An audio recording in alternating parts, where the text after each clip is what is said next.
The security camera recorded my living room perfectly empty, except for the pale, gaunt figure standing right where my couch should have been.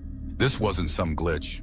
No, this silent skeletal being, perpetually blurred around the edges, was appearing in my clean, modern apartment, threatening not just my peace, but my very sanity. The terrifying discovery was still to come, a chilling realization that the figure on the screen wasn't static. It was shifting, pressing against the digital glass, trying to get out of the recording. Soon, sawing in the static from the camera feed would bleed into the walls of my real home. Phantom footsteps would stalk the halls when I was alone, and a desperate plea for help would appear not on a screen, but scrawled in dust on my cold kitchen counter, waiting for me to find it. I'd found the camera at an online auction, a charmingly clunky antique security system from the early 20th century, purportedly from an abandoned estate. I bought it on a whim, thinking it would make a quirky conversation piece amongst my sleek, smart home tech. Hooking it up was more out of idle curiosity than any real need for surveillance. For the first few days, the feed showed what it should. My minimalist living room, devoid of interesting activity. Then the figure appeared. It was impossibly thin, its limbs elongated, its face a shadowed blur, devoid of features but radiating a profound sense of anguish. I thought it was a trick of the light, a faulty sensor, anything but reality. But then it moved a slow, agonizing shift, its head tilting to one side, its hand rising as if to press against the camera lens from the inside of my perpetually empty room. My blood ran cold, a chill that had nothing to do with my apartment's AC. I started feeling watched, truly watched, a prickling sensation on my neck even when the feed showed nothing but stillness. Objects would subtly shift their positions after I left a room, a book slightly ajar, a blanket crumpled differently. The camera itself, a heavy brass monstrosity, began to emit a faint, low hum, almost like a whisper.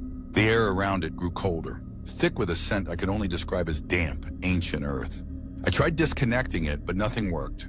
The screen, even unplugged, would sometimes flicker, showing glimpses of that pale figure, always there, always waiting, its movements becoming more deliberate, more desperate.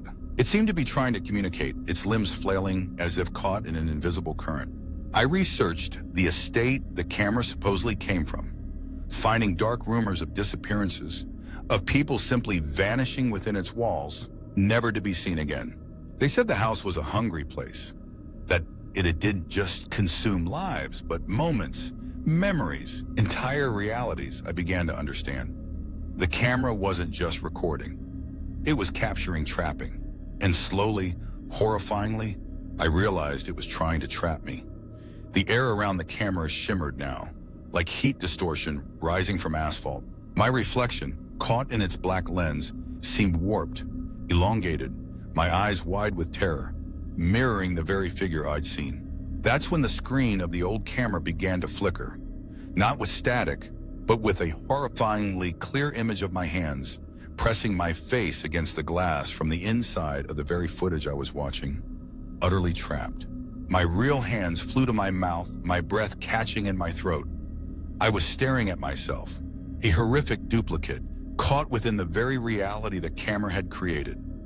My reflection screaming silently on the brass casing. It was feeding this parasitic device on my fear, on my proximity, drawing me into its distorted realm. The figure, the previous inhabitant of the feed, must have been a former victim. A terrifying realization struck me. It wasn't trying to get out. It was trying to make room, creating a vacancy for me. I slammed my fist against the camera, the glass lens cracking like ice, sending spiderwebs across the screen.